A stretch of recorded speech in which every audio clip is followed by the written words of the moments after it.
আমি যেটা বলেছিল ভিতরে বা আই থিঙ্ক বাইরে প্রেস কনফারেন্সে ও আমাকে আমি ওকে খুবই ট্রাস্ট করি, কারণ ও আমাকে আমি গত বছর যখন আমি আসলে কাজল রেখার শুটিংয়ের পরে এটা অনেক লম্বা শুটিং ছিল, তা আমি একটু ব্যক্তিগতভাবে বিশেষ কারণে আমি অভিনয় থেকে কয়েকদিন অফ নিয়েছিলাম। তো এখন এত কম্পিটিশন মার্কেটে এবং এখন আমি সত্যিকারে বলতে এখন অনেকে অনেক ভালো অভিনয় করছে।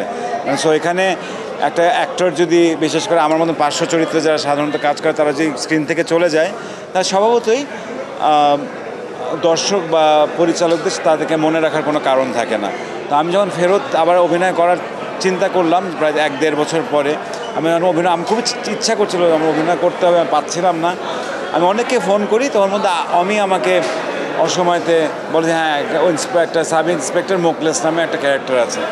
তো ওইখানে এবং আমাকে যেভাবে ব্যবহার করে, যেই ব্যাপ্তিতে রোলটা দেয়, যেভাবে রোলটা দেয়, সেই আমি বিশ্বাস করতে চাই অমির সাথে আমার যে সম্পর্কটা এবং বন্ধুত্ব তৈরি হয়েছে, যেহেতু আমার সম্পর্কে ছোটো ভাইয়ের মতন, আমি তাও ওকে ছোটো ভাই এবং বন্ধু বলবো।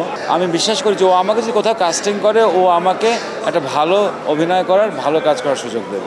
অমি যেটা করে যে অমি ক্যারেক্টার ডেভেলপমেন্টে যত না হেল্প করে, আমাকে কিউ দিয়ে দেয় যে ও এরকম এরকম এরকম। তারপরে অন সিন অন সেট ডায়ালগটা কোনটা কোন রিদমে পড়লে, কোথায় বললে, কতটুকু বললে কত ভালো বেস্ট শোনাবে, এই ব্যাপারে আমি অমিকে একদম ব্লাইন্ডলি ট্রাস্ট করি। আমি বলবো যে এটা খুব রেয়ার ওর এই ট্যালেন্টটা। কিন্তু ইন টার্মস অফ আমার নিজের আবার এই হোমওয়ার্কটা করতে ভালো লাগে, কারণ এটা আমার জন্য সবসময় একটা খুব ইয়ে লাগতো যে কিছু কিছু মানুষ আছে আপনি দেখবেন যে ওরা কিছু কেয়ার করে না, মানুষের ক্ষতি করলো না ভালো করলো, মানুষের উপর থুতু মারলো না, মানুষের থাপ্পড় মারলো, কিচ্ছু কেয়ার করে না। এবং এই মানুষগুলোকে আমার জেনারেলি খুব বিখাউজ টাইপের, কি ভালো লাগার কোনো কারণ নাই এদেরকে। হ্যাঁ, দে ডোন্ট হ্যাভ, মানুষের কোনো সহমর্মিতা নাই। আমি সবসময় মনে করতাম যে এরা এরকম কেন। এখন এই ডিস্কোবাবু করতে গিয়ে আমার অ্যাকচুয়ালি স্টাডি করতে হচ্ছে এরা এরকম কেন। সো আমার অ্যাকচুয়ালি ইট ওয়াজ আমার জন্য খুব ইন্টারেস্টিং একটা এক্সপিরিয়েন্স। আমি অনেক দিনের আমার যে প্রশ্নটা ছিল মাথায়, সেই প্রশ্নের উত্তরটা আমি কিছুটা হলেও পেয়েছি। তা আশা করি এরপরে আর অন্য কোনো নামে চিনবে। এই ফিল্ডটাই দেখেন, আমি অনেস্টলি স্পিকিং আমি বহু বছর তো টেলিভিশন দিয়ে কম কাজ করতাম, এবং আমার খুব যে জনপ্রিয় প্রোডাকশনে কাজ করা হয়েছে সেটা নয়। আজকে অমিত কাজগুলা বা আমাদের ইভেন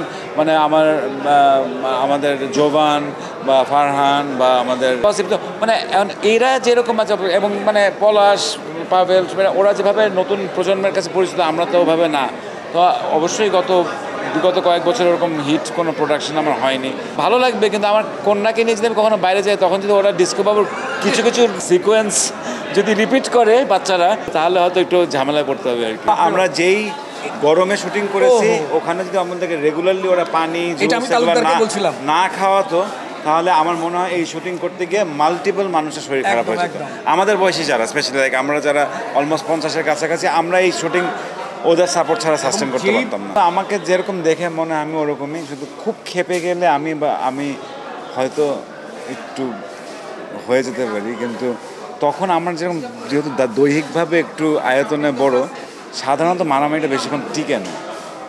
সো আমি যখনই হয়েছে, বাট আমি জেনারেলি ওরকম মারামারি, আমি ইনফ্যাক্ট পাড়াতে, আমার পাড়া মহল্লায় যে কিছু ছেলে আছে না, যে একটু ঘটকের মতন আর কি, সবার উপর একটু দৌড়ের উপর থাকে, আমি ওরকমই ছিলাম।